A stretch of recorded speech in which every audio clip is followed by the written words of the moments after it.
নমস্কার, বিবর্তন মুখার্জি ওয়েস্ট বেঙ্গল আসানসোল থেকে বলছি। আজকে আপনার শ্রাবণ মাসে এখন মহাদেবের পুজো চলছে। মহাদেবের পুজো সোমবার দিন করুন, দারুণ কাজ হবে।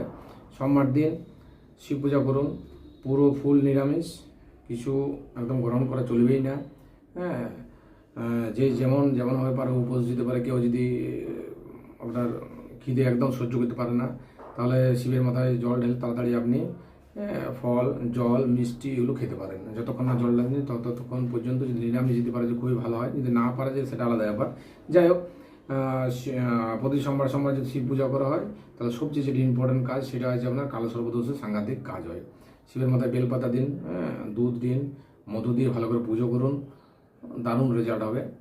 আর বিশেষ করে যাদের শুক্র খারাপ আছে, শুক্রের সাংঘাতিক রকম ভালো কাজ হবে। চন্দ্রের পজিশনে যদি খারাপ থাকে ভালো হবে। আপনি মহাদেবের কাছে মানত করুন, কোনো কাজ তো আপনার আটকে গেছে, যে সমস্ত কাজ কোনো রকমই কোনোতেই শুরু হচ্ছে না, আপনি মহাদেবের পুজো করুন, দারুণ কাজ হবে।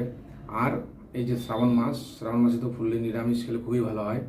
আর আপনার শ্রাবণ মাস পার হওয়ার পরেও কিছু কিছু যে দোষগুলো, যেমন কালসর্পদোষ, চন্দ্রগ্রহণ কালসর্পদোষ, শনি ভগবান কালসর্পদোষ, আপনার যেগুলো আছে, আপনার চন্দ্র খারাপ জায়গা আছে, শুক্রের পজিশনও খুব খারাপ, রবির পজিশন খারাপ। একমাত্র মহাদেবই পারে, যেটা আছে মহাদেব পুজো করলে অনেক জিনিস আছে যেটা সাকসেস হয়। কোনো জিনিস আপনার কোনো রেমেডিতে কাজ হয় না। মহামৃত্যুঞ্জয় যেটা আছে কবচ, আপনার মৃত্যু যোগ, ওখান থেকে আপনার বেঁচে মহাদেবের পুজো করলে দারুণভাবে সাকসেস হয়।